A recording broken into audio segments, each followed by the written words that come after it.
más compañeras. Eh, en realidad, cuando nosotros comenzamos, en vez de comenzar, ¿se acuerdan que le dije? Por primer año quería encontrar a todos los psicólogos y psicólogas sociales y operadores que estaban por ahí, ¿no? Y que estaban con este mito que en la psicología social, lo individual, claro, pero nosotros no hablamos de individual, hablamos de subjetividades construidas. Ahora van comprendiendo. Entonces, en vez de comenzar por primer año, comenzamos por el posgrado. Fue magnífico, ¿no? Esa experiencia. Eh, y saben que, bueno, no teníamos pizarrones ni nada, pudimos alquilar un lugar que los atacantes, porque siempre van a tener atacantes, no sé que crean que en esta vida van a estar todos a favor de ustedes, no, van a tener más que los ataques, ¿no? Entonces teníamos muchos psicólogos y psicólogas sociales, no psicoanalistas, porque ya sabían que nosotros trabajamos mucho desde el psicoanálisis, que comenzaron a decir, abriste tu kiosco. Y yo les decía, mi kiosco es el paraíso en el medio de la ciudad. Estábamos en la ciudad de La Plata, en la asociación, en la ex asociación Braille, en 1244 y 45, y era un lugar hermoso. No sé si ustedes lo conocieron, eh, con palmeras, bueno. Después por el asunto este del alquiler no pudimos, nos fuimos al espacio psicoanalítico de La Plata, en donde están los consultorios, que yo luego le voy a presentar, por si alguno quiere, es de La Plata, de Erizo Ensenada, y necesita también, que hace muchos años que nosotros venimos trabajando juntos, eh, y bueno, alquilamos ahí, pero era muy chiquitito el lugar para los sábados, y entonces, bueno, estábamos media hora, ¿qué hacemos, no? Cuando uno comienza a decir, bueno, vieron, esto es sin plata y sin permiso, ¿qué hacemos? Porque verdaderamente cuando yo me voy de la institución instituida, me acuerdo que tenía 4.800 pesos de ahora en el bolsillo para pasar la fiesta y para abrir una escuela de psicología social. ¿Qué me cuenta? ¿No? Y bueno, y así fue, ¿no? Yo siempre agradecido por mis profesores, por lo que me pudieron dar. Y si hubo faltantes, bueno, aquí estamos como para poder resignificar esas cosas. Y ahora, bueno, tenemos una gran sede enorme en el Colegio Sagrado Corazón, que por favor pedí un aula más chica, porque tiene mucho eco, ¿no? Bueno, tenemos gente que también viene de muchos kilómetros, así que bueno, así es como vamos avanzando y ahora, bueno, con otras sedes que se van a abrir y demás, así que estamos muy contentos. ¿Y por qué contaba esto? Bueno, por supuesto que ustedes pueden abrir sus micrófonos y decir, ¿no? ¿Qué les parece o por qué están a favor o en contra o qué piensan de esta temática, ¿no? Aquí o por medio de WhatsApp. Cada uno aquí es libre, ¿no? De expresar. Eso tienen que tenerlo y tienen que defenderlo siempre. Somos libres, pero la libertad no entendida como la libertad que es esta, no. Es la libertad absoluta de expresar, que nadie pueda silenciarnos, ¿sí? Y esto lo digo en todo sentido. Si hay alguien que tiene otros argumentos, bienvenido sea, porque a nosotros, esto es un enseñaje también. Y nosotros es lo mismo que cuando estamos con los asistidos, aprendemos de ellos, ¿no? Y a veces decimos, wow, qué valiente, yo, ¿no? Y la propia resonancia, ¿no? Yo en su lugar no sé qué hubiese hecho.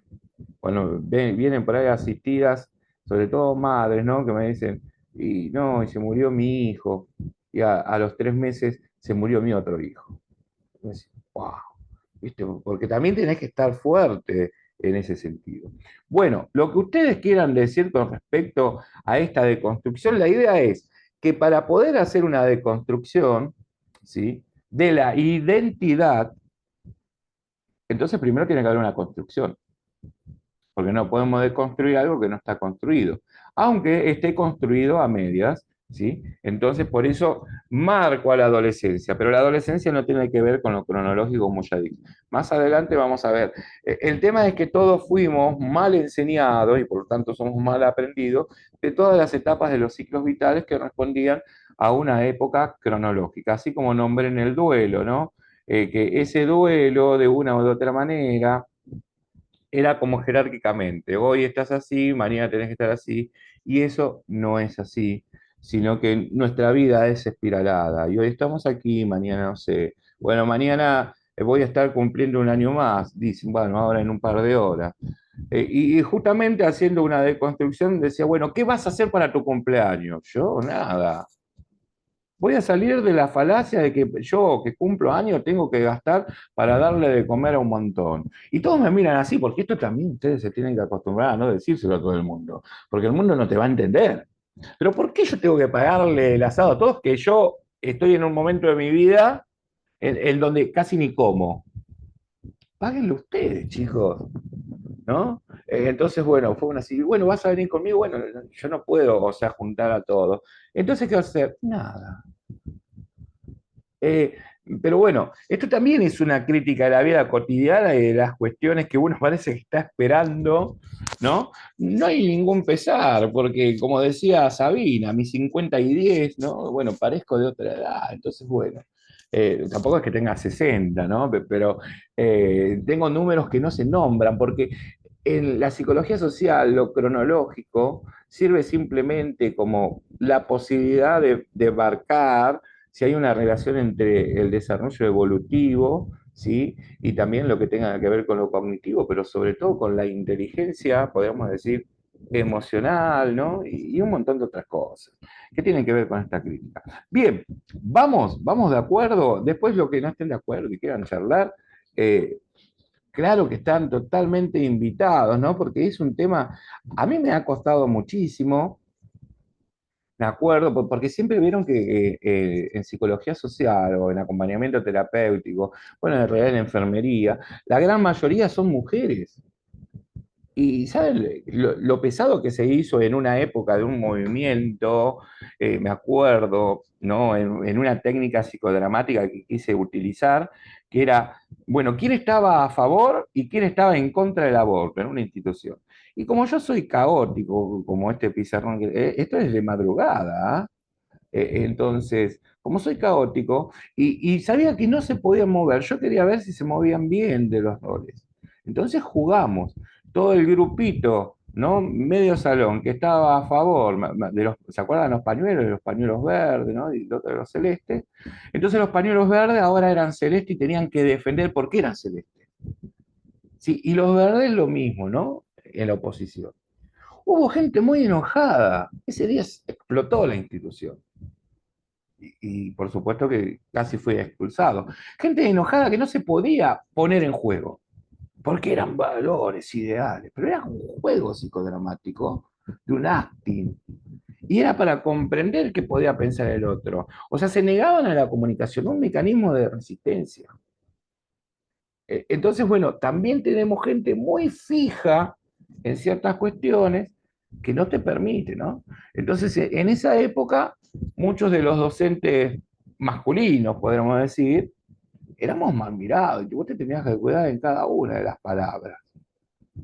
Entonces, bueno, es como cuando yo básicamente hablo del lenguaje que no es lenguaje, sino que es lengua inclusiva, ¿sí? Eh, para nosotros, por ejemplo, un texto de Lacan, comprenderlo te puede llevar toda la vida. Yo comprendí a Lacan luego que salí de Lacan y que dejé de tratarlo como un psicoanalista y lo empecé a tratar desde la semiótica y gramática y matemática. Imagínate que venga con un todes. No lo terminás de comprender. Ahora, yo les digo, por ejemplo, en el tema de salud, ¿no? Por ejemplo, en adulto mayor.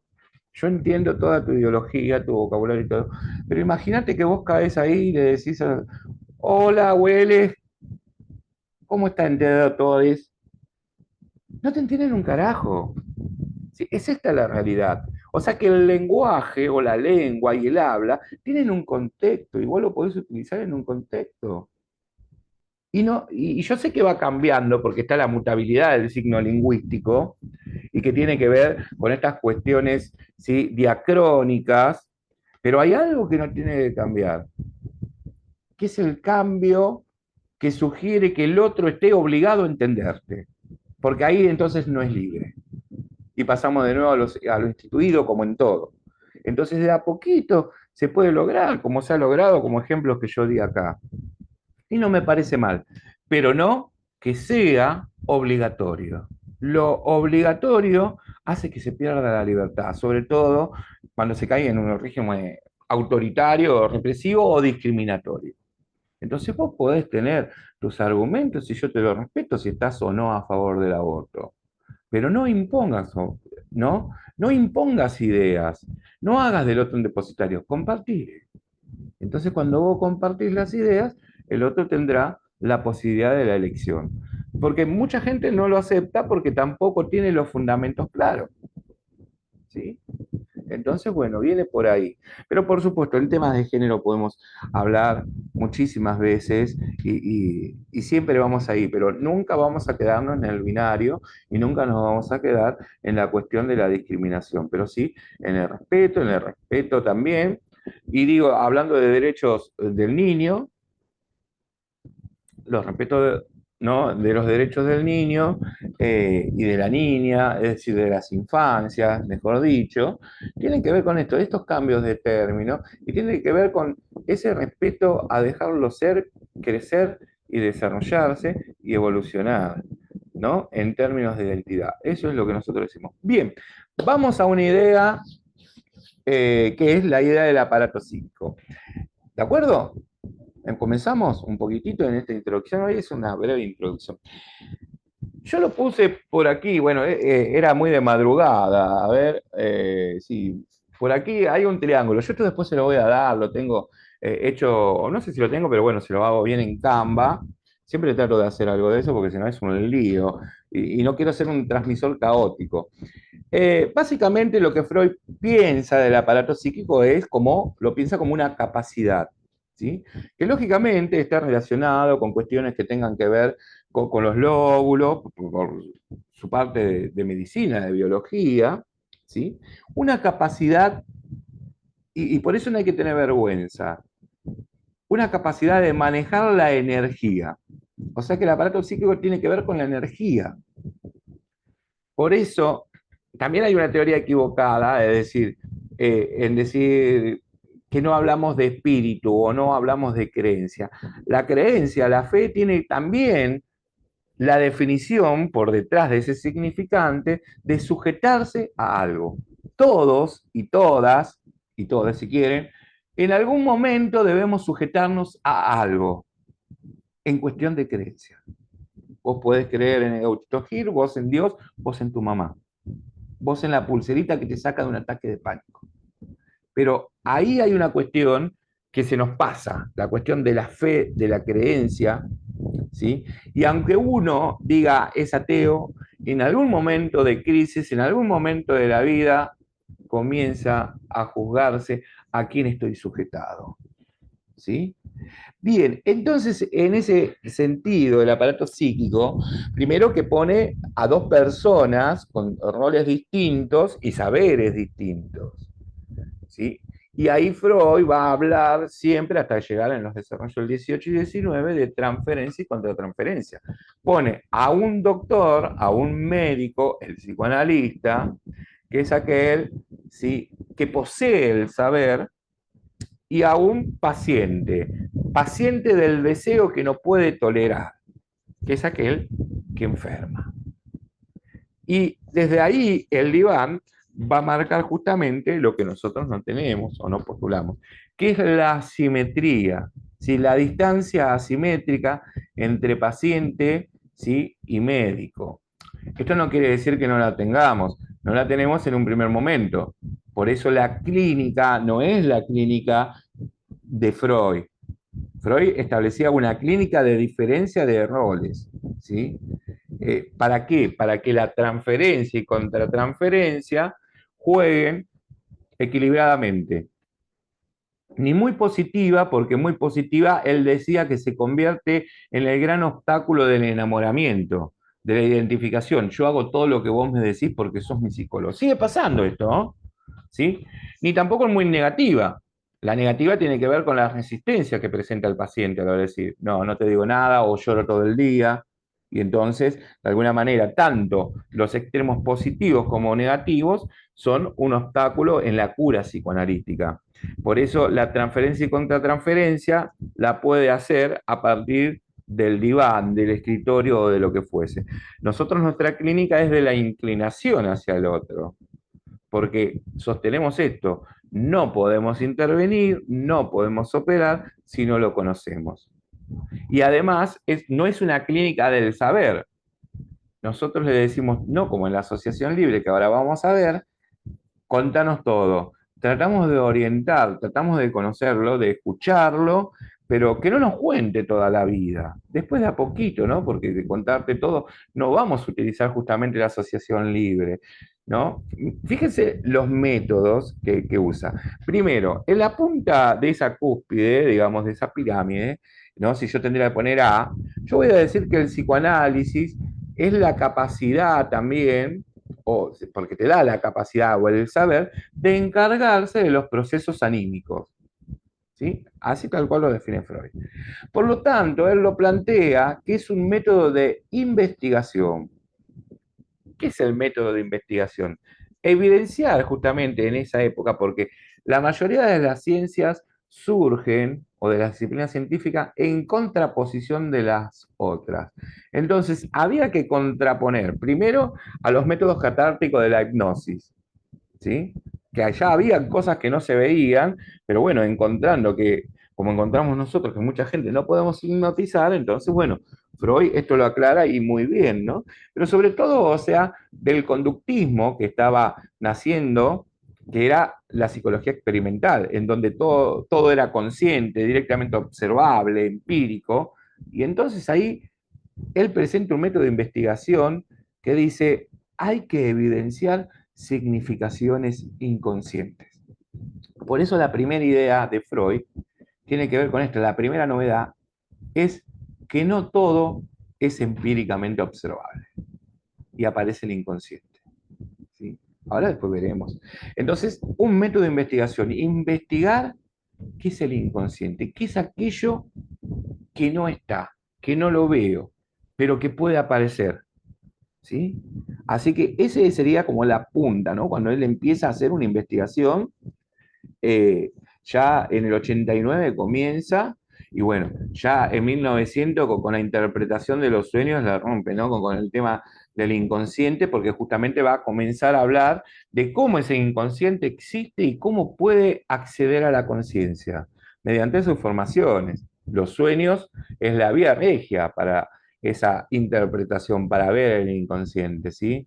Actos fallidos, lapsus, chistes, y sobre todo, aquí para nosotros muy importante hoy en día, los síntomas. ¿Ok? Las 5 formaciones del inconsciente. Después veremos en la resignificación si hoy son 5. Si hoy todo chiste tiene que ver con el inconsciente. Porque hay chistes que son de imitación social y que no directamente tienen que ver con el inconsciente, sino que tienen que ver con el contexto cuando yo cuento los chistes. Y no es, mira, o hay equivocaciones que uno lo hace, pero no porque tengo un choque emocional. Esto le quiero aclarar una cosita. Voy a usar ahora, en este momento, para que ustedes anoten por ahí o lo tengan, dos cuestiones. La cuestión de que el trauma, que no es un trauma, en realidad es la crisis ¿por qué uno puede entrar en crisis? Básicamente, desde la idea psicoanalítica, puede entrar en crisis por los choques emocionales. Entiendan ustedes que las emociones duran segundos, a lo sumo un minuto ya es una emoción muy fuerte para sostenerla. ¿Sí? Por eso tengan cuidado cuando hablan de emociones. Vieron que hoy está todo el control emocional, qué sé yo. Tal vez hay un control sentimental, afectivo, de estados de ánimo, que se conforman a partir de las emociones. Pero las emociones duran eso, no más que un minuto. En muy casos de la discapacidad, por ejemplo, o de personas con discapacidad, en un autismo grave, ¿sí? Pueden durar emociones que son muy violentas, de descarga, o sea que a la vez son negativas porque se golpea, pero a la vez son positivas porque permite, ¿no? Volver a cero. O, no, más o menos, porque tampoco vuelve a cero porque hay un concepto, ahí sería un concepto pulsional, ¿no? Entonces, eh, las emociones son tanto positivas como negativas. Entonces permite descargar la ira. Ahora, el tema es que cuando son emociones que son recurrentes, ahí entonces ya no estamos hablando de emociones. Ya estamos hablando de sentimientos, de estados de ánimo, ¿sí? Por eso son procesos anímicos y se producen porque, fíjense estas dos palabras que a mí me gusta mucho utilizar. Se pueden producir por ambivalencia. Yo antes le decía, bueno, en un libro que escribí jamás editado o publicado, que se llama Los andamios del deseo, que tienen todas estas explicaciones. La ambivalencia del sentir, le decía yo, aunque puede ser una ambivalencia entre el sentir y el pensar, el decir y el hacer, si vamos a las áreas pichonianas, ¿no? Pero en las ambivalencias del decir, sobre todo, suceden estas cuestiones. Amar y odiar al mismo tiempo. Entonces, ¿qué haces? Porque yo te amo, pero también te odio. Eso produce un choque emocional en el mismo tiempo, ¿sí? Y ahí comienza la crisis entonces, en muy poquitito tiempo, a transformarse en un trauma emocional. En 72 horas como máximo. Y en 4 o 5 meses se puede transformar en un trastorno. O tal vez en 6, o tal vez en un año. Depende cómo sea la vivencia. Ahora también, esto no lo va a decir, el término ambivalencia sí lo utiliza Freud. Ahora, Pichón nos enseña con la teoría de la enfermedad única, hay otro concepto, otro término que tiene mucha significación y que no es solamente ambivalencia, y donde también se producen choques emocionales. Y tiene que ver con la bivalencia. ¿Lo escucharon alguna vez? ¿No? El ser bivalente en la teoría de la enfermedad única. ¿Qué quiere decir? Que yo amaba y en algún momento, en otro tiempo, comencé a odiar. Y llegó un momento que se enfrentaron, ¿no? O sea, productos emocionales, pero en distintos tiempos. Y entonces provoca lo mismo, provoca ese choque emocional, pero en distintos tiempos. Por ejemplo, haber amado toda la vida a mi mamá y en la adolescencia ver que mi madre es una mierda. Y que en realidad comprender en mi desidentificación que me tengo que desidentificar porque fui abusado toda la vida. Wow, ¿se dan cuenta? Entonces eso te da una ambivalencia como resultante, pero en realidad es una bivalencia, porque uno tiene que romper aquello que creía de ser ideal del otro, ¿no? La diferencia entre el ideal del yo y el yo ideal. Y darse cuenta críticamente que la única manera de sobrevivir es decir, no, acá pasó esto, o ocultarlo para toda la vida. Con lo cual, después puede ir a la noción de síntoma. Por ejemplo, la hipocondría. El cuerpo va a hablar, porque si vos no lo decís en palabras, por algún lado te va a salir, por algunos pensamientos en forma de delirio, en forma de alucinaciones, por algunas acciones recurrentes, qué sé yo, consumos o lo que fuese en el exceso, o por el cuerpo que habla en forma de síntoma. O sea, que la divalencia como la ambivalencia van a llevar a esto. Bien, ¿por qué le aclaraba esto? Básicamente, esto, la posibilidad de evidenciar significaciones, lleva a un segundo punto, es decir, a la B, ¿no? Como en el medio de esa pirámide egipcia. Entonces, donde dice, el psicoanálisis en realidad es un método de psicoterapia, distinto a los que plantearon hoy los psicoanalistas, ¿no? Yo trato de escapar siempre a la palabra terapia, ¿no? Porque es complicada, porque la terapia te remite a los tratamientos y los tratamientos te remiten a lo que es terminable e interminable y psicofármacos y bueno, y todas estas cosas, ¿no? Pero la cura psicoanalítica como un método de psicoterapia dice, bueno, a ver, ¿cómo es? Escucha, ¿esa escucha de qué? De la asociación libre. La asociación libre de significantes de aquello que uno va contando, por eso ahí también se entremezcla una cuestión. Yo te escucho, pero si el inconsciente está en todo tu todo, gestálticamente hablando, ¿por qué no te puedo ver?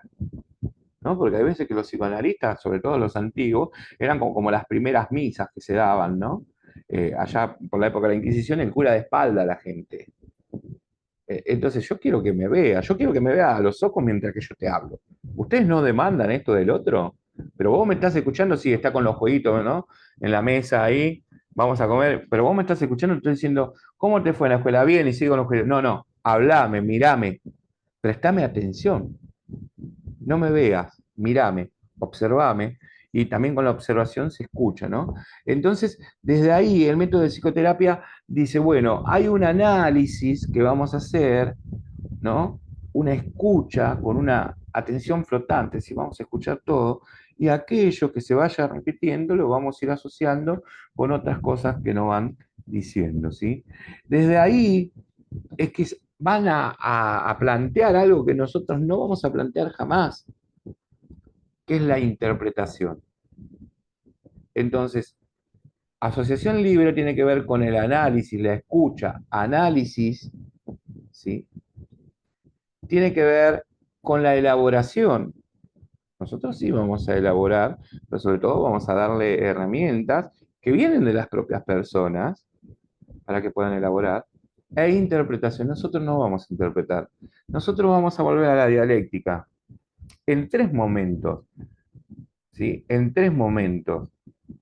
El planteamiento de hipótesis, como muy bien ustedes saben hacerlo, ¿no? Digo, sobre todo si han trabajado las crónicas y han trabajado también las resonancias personales de esa observación y de ese registro, a lo cual nosotros vamos a llamar las hipótesis justamente en tesis. A esa tesis la vamos a hacer negativa, le vamos a poner un signo menos. Me parece que está hablando de mí. Y abajo le vamos a decir, no está hablando de mí. Esa parte la llamamos antítesis. Para poder llegar en todo el acontecer grupal, familiar o de la persona con su grupo interno, a un momento de síntesis, que es el tercer momento. Pero nunca hay una interpretación. Las interpretaciones nuestras como resonancia pasan a ser hipótesis de trabajo. Nunca le vamos a decir, vos sos neurótico. Ah, vos tenés esto. No, ni tampoco lo vamos a aconsejar. Ahora, anda a tu casa y tomate No, no te tomes nada. Nosotros no somos sacerdotes para decir que él es un pecado, que ella pecó y que también entonces no le vamos a prometer la sanación, porque justamente no creemos en la cura. Así, el psicoanálisis sí cree en la cura psicoanalítica, nosotros no. Nosotros creemos que uno puede rehabilitarse, puede recuperarse, ¿sí? Puede reparar a partir de una elaboración y puede vivir un poquito mejor. Pero también a veces tenemos que aclarar, nosotros nos sanamos, nosotros no te curamos. Es esto, desmentir cuestiones, ¿no? Vieron que se entrecruza, ¿no? Con los coaches y demás, la palabra sanación. Yo a veces la dejo pasar, ¿no? E inclusive de los docentes que tenemos en la escuela, que usan, porque lo mejor es sanar. ¿De qué sano? ¿Cómo hago para sanar? Si todo lo que me ha pasado en mi vida emocional, en mi vida afectiva, dejan, en palabras de Freud, ¿no? En la contradicción freudiana, huellas némnicas. Todo lo que vivimos nos deja huellas némnicas en el sentido de lo cognitivo, huellas de memoria cognitiva, que tal vez no nos demos cuenta ahora porque no podemos levantar cierta resistencia, y huellas némnicas, o sea, de recuerdos en el alma. ¿Sí? Me acuerdo cuando decíamos, bueno, nosotros somos, ¿no? En un texto, a ver si recuerdan esto, curadores heridos, ¿no? Y poniendo ahí como la antítesis, ¿no? Poniendo justamente en las palabras compuestas. A mí me gusta mucho usar la composición de la palabra. Por ejemplo, por eso también, o sea, no que me vaya de la OMS, ¿no? Pero porque ahora me sacan un modelo para ser crítico de la OMS, cuando decía, bueno, la droga es toda sustancia que incorporar en el organismo produce un cambio de comportamiento. Ok, o sea, todo es droga en la vida. Entonces yo ahí, en el medio de un congreso, eh, que también fui expulsado por bueno, decían, ustedes están todos equivocados. La droga no es buena ni mala. La droga es un fármaco, le decían. Y entonces le crucé la palabra. Porque para algunos sirve para sanar algunas cosas, para curar. Lo decía en un sentido psicofarmacológico, ¿no? Y me acuerdo que hablaba, qué sé yo, de una gripe en esa época. Y la terminación, pero la droga también es un veneno. O sea que por un lado da al principio de salud y por el otro lado da al principio, ¿no?, de enfermedad. Entonces la manera era verlo dialéctico. Es muy interesante porque después yo me entero que Darío Z lo va a usar, ¿se acuerdan? En el sentido de la identidad. Y ahí, bueno, pudimos hacer algo, ¿no? Pero bueno, sí, la cura o la sanación, yo dejo a la cura y a la sanación, bueno, cura en el sentido biológico, se cura o no se cura, aunque puede quedar secuelas, ¿no? Bueno, en la salud mental siempre quedan secuelas. Entonces tenemos que hablar, bueno, sacarnos estas palabras del colectivo, ¿no? Y en tercer punto le quería decir que el psicoanálisis, ¿sí?, esta idea del aparato psíquico, se presenta porque es una epistemología psicológica, en el sentido de la psicopatología, y eso nos diferencia a nosotros. Nosotros no trabajamos con psicopatologías, trabajamos para la prevención de la psicopatología. Aunque no quiere decir que venga alguien con un diagnóstico. Bueno, analizaremos qué diagnóstico. Y si ya viene con el diagnóstico y coincide, qué sé yo, ahí vamos a tener que derivar.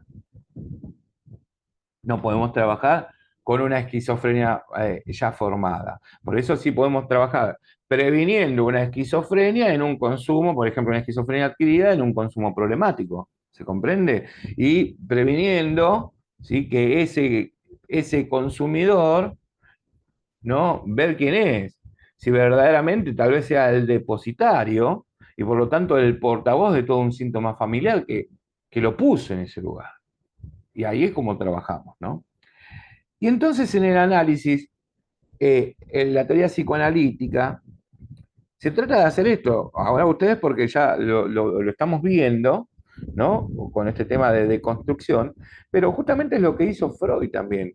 ¿Qué sería? La sistematización en el sentido de descomposición, ¿sí?, y disociación de todo lo que significaría la perturbación neurótica. Vamos de nuevo con esto, o sea, tenés como un paciente, alguien que viene perturbado. Ya, la perturbación habría que ver en qué término, ¿no? Pero la perturbación es algo que viene, decíamos, diríamos nosotros, ¿no? Como Santo Tomás de Aquino, allá por 1300, que hablaba, viene alienado, viene sin saber quién es, sin saber dónde está, con una teoría de la temporalidad que ya no es lineal, no sabe si está en el presente, si es él, si no es. Por eso decimos alienado. Los procesos de manicomialización lo que hicieron institucionalmente es alienar al otro, ¿sí? Entonces, esa sistematización que nosotros hacemos tiene que ver con la descomposición y la disociación de qué? Del síntoma, ¿sí? Porque ahí Freud es un genio que va a decir, vieron que a veces lo amo y a veces lo odio, tengo una ambivalencia con Freud, pero bueno, porque me pongo en su lectura y en la resignificación, ¿no? Y es un genio de esta época. Pero si hoy Freud estaría planteando las teorías que tiene en el hoy, sería destruido. Pero si no hubiese habido Freud, no estaríamos nosotros. Esta es la idea, ¿no? El síntoma tienen que entenderlo ustedes como un conjunto de síntomas. El síntoma como conjunto de síntomas. ¿Y cuáles serían?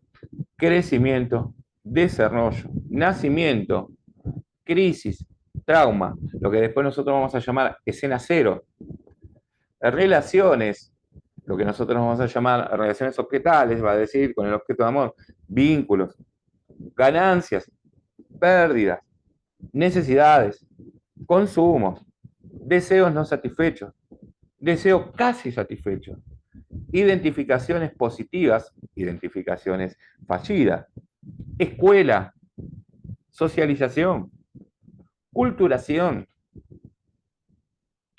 los vínculos secundarios, grupos de pertenencia, tribus urbanas. Oh, miren si desarmamos un síntoma y decimos, ¿de dónde viene tu síntoma? Bueno, de todo esto. ¿Ven la descomposición, el análisis que hace, el análisis freudiano es esto? Pero el problema es no encontrar el culpable. Y acá hay un tema, que el psicoanálisis dice, ¿la culpa quién la tiene? El yo. Ahora, fíjense todos los factores que yo di sintomáticos, multifactorial, le diría Pichón, para la composición de este compuesto, ¿no? Entonces, no vayan por la vida buscando culpa. Ah, la culpa la tuvo tu vieja porque te pegaba. Y pero también el padre porque no estaba, o porque lo permitía, o vos porque te quedabas, o, ¿no? O la sociedad que no escuchaba. Entonces, es multifactorial. Y acá la descomposición que propone también Freud es esto, descomponer en cada uno de los elementos pulsionales, va a decir.